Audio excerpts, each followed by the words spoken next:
imagine for a second the government having a kind of remote control for your bank account. Not just seeing what you spend, but potentially deciding what you can spend it on. Yeah, it sounds pretty dramatic, but that's really the core of the debate we're seeing shape up around the future of the dollar. Exactly.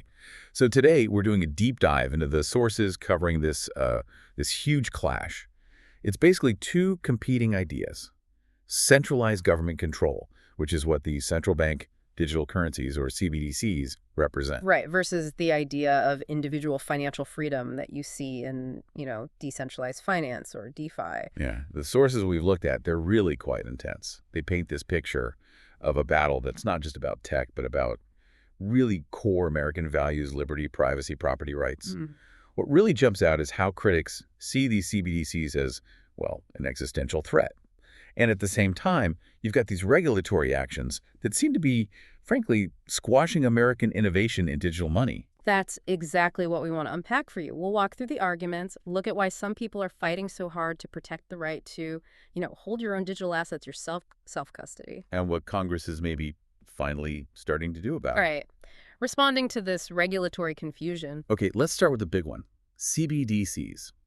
This seems to be the real flashpoint. Central control versus decentralization. Yeah, and when you dig into the source material, the loudest warnings aren't really about, say, interest rates or monetary supply in the traditional sense. It's much more about social control. How so? Well, the argument laid out by critics is that a CBDC isn't just digital cash. It's designed, fundamentally, as they put it, like a government crypto token tracking ledger. Tracking ledger. Exactly. And the fear, often explicitly stated in the sources, is that this could easily become, and they use this term, a China-style system, a system where the government can see and potentially control every single dollar you spend. And it's not just watching, is it? The sources talk about actual intervention. Right. That's the next step. They raise concerns that central planners, bureaucrats, could use this power to micromanage people's lives, blocking purchases of things they don't approve of. Maybe it's gasoline, maybe certain foods, maybe firearms. Or even donations? Or donations, absolutely. The Canadian truckers situation comes up a lot in these discussions, how financial systems were used to freeze funds for political reasons. A CBDC, critics argue, would basically hardwire that capability into the money itself. Giving them, as one source put it, push-button remote control. That's the phrase. And it could even extend to forcing you to spend money by a certain date, maybe through negative interest rates to, stimulate the economy on their terms, not yours. Okay, but beyond the liberty arguments, there's also a systemic financial risk being flagged, isn't there, to the banks? Oh, definitely. That's a huge piece of this. Our current banking system relies on people depositing money in commercial banks, which then lend it out. If the government introduces its own digital currency, a sort of risk-free public option for banking, well, the sources warn this could trigger massive bank runs. People might pull their money out of regular banks and put it straight into the government CBDC. Which could destabilize the whole lending system. Potentially, yeah. It's seen as a real threat to the existing, more decentralized financial structure. And you mentioned negative interest rates. How would a CBDC enable that more easily? Well, technically, if your money is just a digital entry on the government's ledger, they could program rules into it, like automatically reducing your balance if you don't spend it fast enough. Wow. So real coercive power there. And that's the fear. Forcing spending rather than letting individuals save or invest freely. Now, sometimes you hear this idea, what if we don't have the government run it directly? What if a private company, like a big bank or a crypto firm, manages the ledger? Does that solve the surveillance problem? According to the sources we've reviewed, the answer is a pretty firm no. Why not? Because even if a private contractor handles the day-to-day operations, the fundamental issue lies in existing laws, specifically things like the Bank Secrecy Act. These laws already give the federal government the authority to demand access and potentially control. So the contractor is just a front, essentially.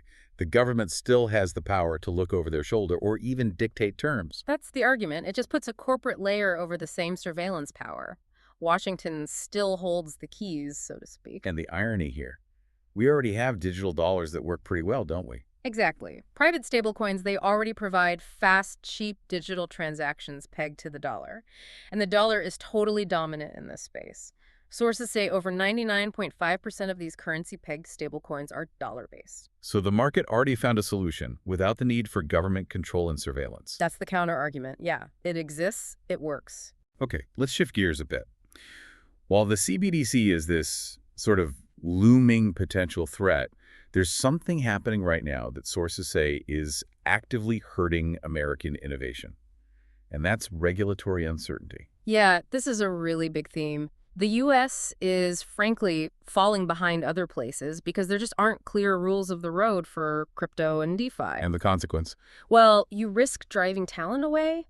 Entrepreneurs, developers, especially experts in things like applied cryptography, they need clarity to build things. If the rules are murky, they might just go somewhere else. And the approach regulators, particularly the SEC, have taken seems to almost maximize that uncertainty, this idea of regulation by enforcement. Right. Instead of issuing clear guidelines up front saying this is a security, this is a commodity, they've largely chosen to set precedents by suing people. Which has drawn fire from both sides of the aisle politically. It has. Lawmakers have called it, a reckless regulatory assault because if you don't know the rules until someone gets sued, how can you possibly innovate or invest with confidence? It chills everything. And it's not just targeting the big exchanges like Coinbase or Binance. There are allegations of something more subtle happening too, sometimes called Operation Choke Point 2.0. That's the claim that federal agencies might be putting pressure on banks behind the scenes to cut off services, to debank crypto companies and tech entrepreneurs. Making it hard for them to even get basic banking services. Exactly. And you also see agencies like the CFTC really ramping up their focus. Digital asset cases were nearly half their enforcement actions last fiscal year, so the regulatory heat is definitely on. It feels like the root problem is trying to apply old laws written decades ago for stocks and bonds to this completely new decentralized technology. Can you break down why that doesn't really work, especially for things like decentralized exchanges or self-custody wallets? Sure, think about traditional anti-money laundering or AML rules. They pretty much all depend on having a middleman, a bank, an exchange. Right, someone who can check your ID, keep records. Exactly. That middleman is the choke point where surveillance and control happen. But with truly decentralized tech, like a decentralized exchange, there is no central operator. There's no company office you can send a subpoena to, no CEO to hold responsible in the same way. It runs on code across potentially thousands of computers. So the technology is designed to remove the middleman. But the regulations demand one. So if you try to force those old rules onto, say, a non-custodial wallet where only you hold the keys, or onto a DAX, you effectively break the technology. It makes it unusable as intended. Pretty much. You cripple its core function, which is disintermediation. It prevents it from becoming this new kind of computing infrastructure. Okay, so that explains why the pushback has focused so strongly on this principle, the right to self-custody, holding your own digital assets. Yes. That's emerged as a really key line in the sand. It's framed as a fundamental property right, core to American values. You should be able to hold your own digital property directly without needing permission from a bank or the government. And this idea is gaining political traction. It seems so. The sources point out, for example, that the Republican Party platform now explicitly supports the right to self-custody and the right to transact privately, free from government surveillance. It's becoming a stated political goal. So how does that translate into actual proposed laws? The FIT 21 Act is a big one, right? Passed the House with bipartisan support. Yes, FIT 21, the Financial Innovation and Technology for the 21st Century Act, is probably the most significant attempt so far to create that legislative clarity everyone's been asking for. And how does it try to solve the what is what problem, security versus commodity? It introduces a fairly straightforward test. Basically, if the blockchain network behind a digital asset is functional and truly decentralized, the CFTC treats it as a commodity, like gold or oil. Okay. But if the network is functional but still centralized, meaning its success depends heavily on a specific company or group managing it, then the SEC regulates it as a security. And the key difference there is about where the buyer expects profit to come from. Exactly. Does the buyer expect profit, mainly because of the work of that central group? If yes, it looks more like a traditional security investment. If the value comes from the broad decentralized network itself, it's treated more like a commodity. That seems clearer, at least. It aims to remove that ambiguity that's caused so much trouble. Are there other ideas being floated to kind of modernize the whole regulatory approach? I think the sources mentioned something called Project Crypto. Yeah, that's another initiative discussed. The idea there is not just clearer rules, but also creating things like an innovation exemption. A fast lane, sort of. Kind of. A way for companies launching genuinely new tech to get started without immediately getting tangled up in regulations that were, written before the internet even really took off. Acknowledging that sometimes the old rules just don't fit. And beyond the big classification fights, what about practical things? Like using crypto for everyday payments. That's crucial too. Sources argue Congress needs to create a solid framework for stablecoins, clear rules about reserves, basically ensuring they're safely backed. But maybe even more practically, they need to deal with taxes. Right now, even tiny crypto transactions can trigger capital gains taxes. Which makes using it for, say, buying coffee completely impractical. Exactly. So removing those capital gains on small, everyday transactions is seen as vital if these assets are ever going to function like actual currency. Okay, so let's try to pull this all together for you, the listener. What's the bottom line here? Well, the sources we've examined really frame this as a fundamental choice. It's a high-stakes decision between, on one hand, centralized digital control, the potential surveillance state enabled by a CBDC. And on the other hand, the decentralized freedom promised by things like DeFi, protected by the right to self-custody your own assets. Right. And the sources argue pretty strongly that the U.S. is currently shooting itself in the foot, innovation-wise, by sticking to this ambiguous regulate-by-enforcement approach instead of providing clear laws. So connecting it all up, the choice presented is stark.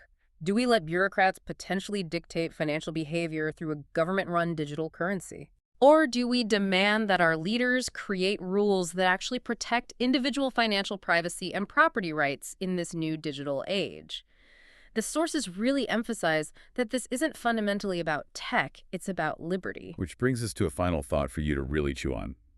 The pushback against CBDCs seems strong politically. Lots of bills being proposed. But there's a potential catch. A big one. Some sources warn that many of these anti-CBDC bills might only ban a CBDC run directly by the Federal Reserve. They might leave open a loophole allowing a contractor-run digital dollar. Which, as we discussed, might still have all the same surveillance risks, just hidden behind a corporate name. Exactly. Yeah. So the takeaway is Yeah. you need to look very closely at the details of any proposed legislation. Does it ban the surveillance state completely, or does it just change who's holding the leash? Ensuring that financial freedom is protected in every form, not just some, seems critical.